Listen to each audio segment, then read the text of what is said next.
Alrighty, hang with us today. We've got some fun, exciting projects happening. We're putting fire on the ground, late August, growing season fire. So if you love prescribed fire, you want to learn more about it, be sure to subscribe below and watch this video. We're going to walk you through the different objectives with 3 different birds we're going to try and accomplish today. So be sure to watch. Hope you guys enjoy it. Let us know what you think below.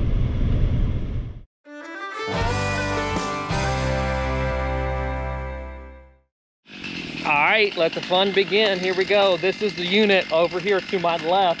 We've got a mixture of a bunch of different stuff that's happened over the course of a few years. Mainly a lot of edge feathering in this unit and some reduction of or setting back of woody oak sprouts in here. So we've done that mechanically with chainsaws, but we're getting regeneration, growth coming back, it's filling in. We've got some things that we don't want.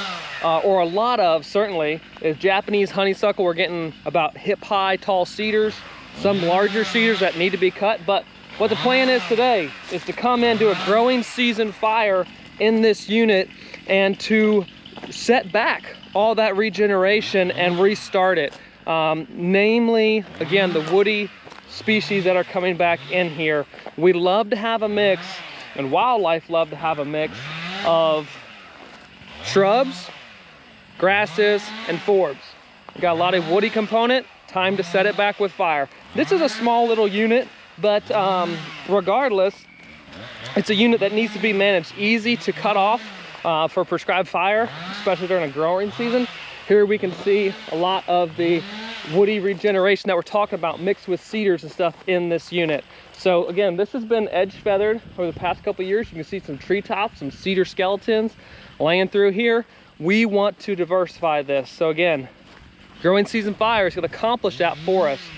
Chad is cutting in a fire break over here against a hayfield, and once that's done, we're going to be putting fire on the ground. But I want you guys to take a look at what this area looks like prior to burning.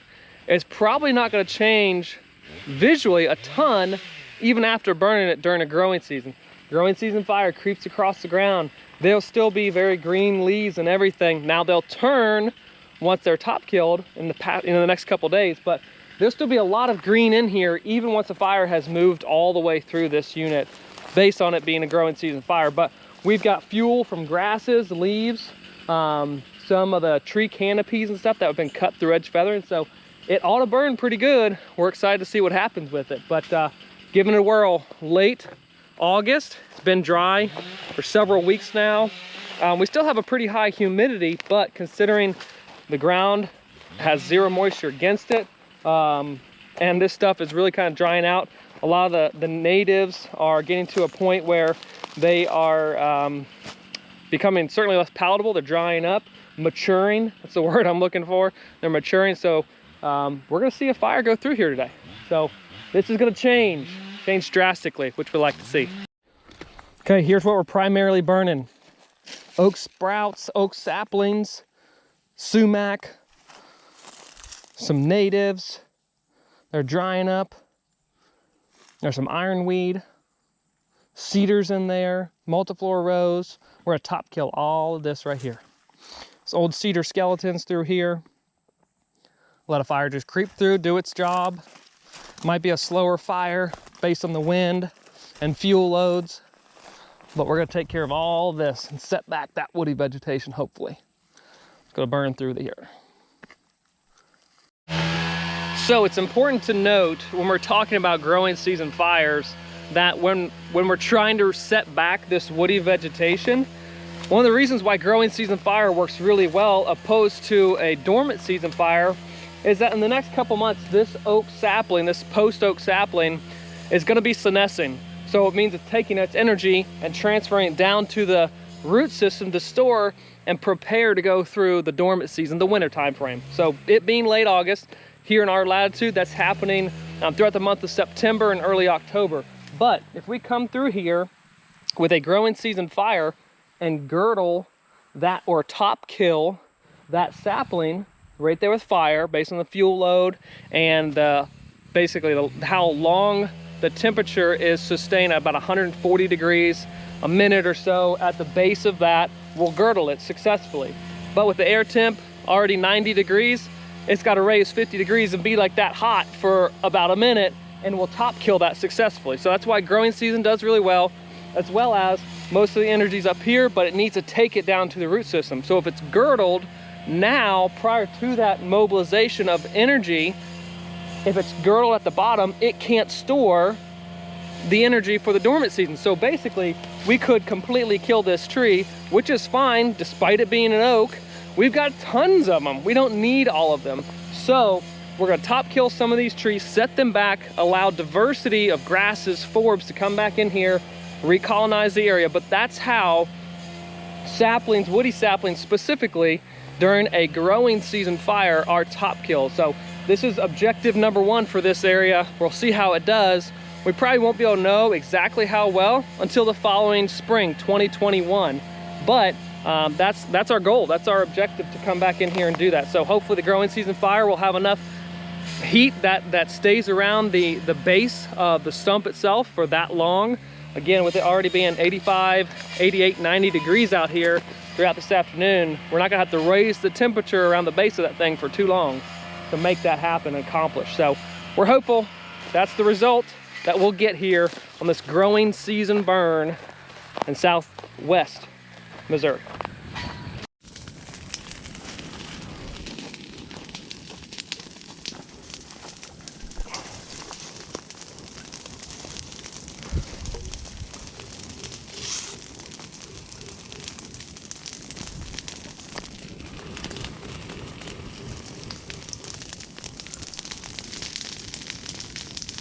Carrying through that brush pretty good. Yeah. I hope it does. I feel like it's pulling interior too. I hope it really sets this honeysuckle back. Oh yeah. I mean, any of this drafty stuff is going to burn really, really well. Yeah. So the reason we're starting on this corner, this is the very northwest side of this burn. We've got a predominantly east, but a little southeast push. And just like 15 yards over here, we have a large stack of hay bales. So this is our highest priority area to make sure we have no spot overs, because there's like 100 hay bales here that we don't want to burn. So that's why your dad would not be very happy on this area first before we go to any other part of this fire. Really, really good job of that fire running through this dense vegetation, stopping right here on this fire line that we set. Again, everything to the left was sprayed down, wet down to cause a wet line. And now we've got great fire break all the way through, moving that fire all the way through this unit. Fantastic, fantastic, what we love to see.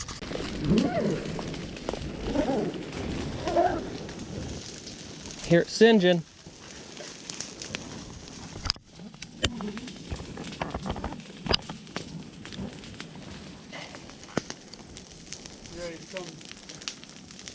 Come through. Yeah. This fire right here, right off the line, is pulling in interior just like we want. This is really where we need to talk about wet line. Yeah.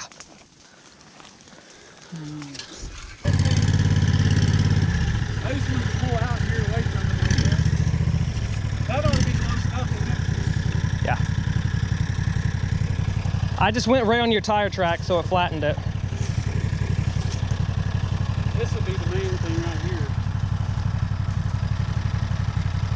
But I'm hoping it pulls away from us. Yeah, pulls into where that all the other fire's already at. We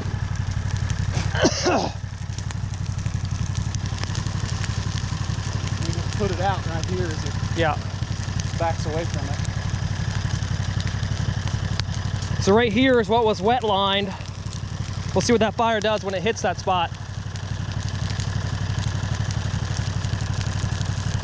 Woo, it's hot. You want I just spray that out.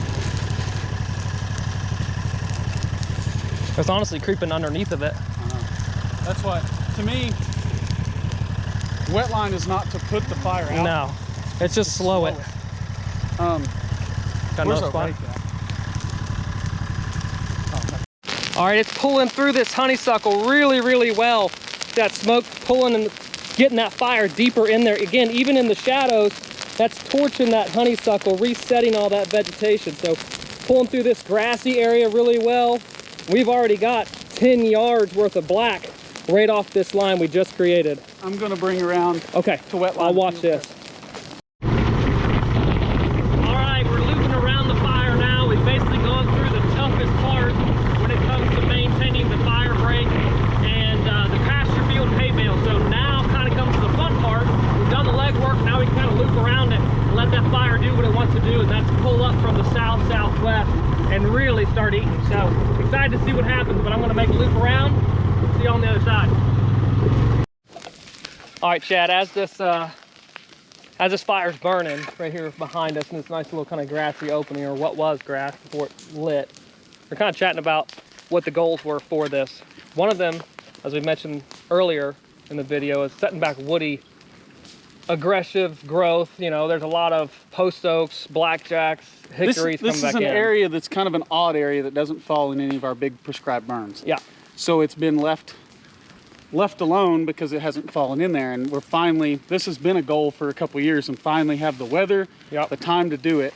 And that's what we want to set back, this woody stuff. We've done some TSI and some edge feathering that we'll get into in just a second, but the goal is to do more of that this winter. And this is only going to help clear out some of this underneath growth so we can see better. Yeah, exactly. So, you know, some of these, like this tree right here is definitely going to have been set back, probably killed. Some of these cedars are getting killed right now behind us. So we're able to get in there much easier this winter, do selective TSI, and some of the work's already done because they're being killed by fire. This is working faster, quicker than chainsaws. These conditions, in a drought condition like this, it's a lot easier to top kill these trees. Yeah. It doesn't take near as much heat in this kind of fire to top kill this stuff and set it back. Definitely. So this is a chance to be able to do it right now without running chainsaws. Absolutely. Work's still getting done in August. All right, here we go, rounding the corner on the very bottom side of this burn unit. This is the last section we've got to get done. Working right off this road, everything up top has black, and we're heading down this line to finish off the burn. But man, it's gonna get hot on this corner. A lot of Japanese honeysuckle, a lot of woody sprouts, but this fire is gonna look awesome here in just 10 more seconds. It's gonna catch and really rip up through here, so y'all enjoy.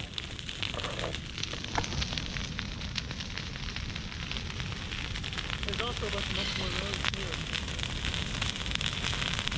here. Yeah.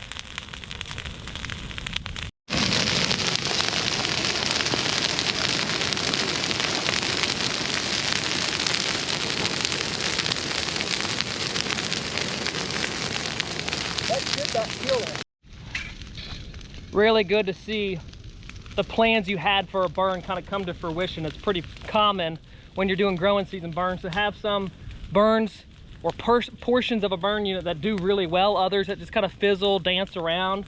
Obviously this corner is burned really hot, very effective, and probably top killing a lot of that Japanese honeysuckle, the multiflora rose just a little bit further down.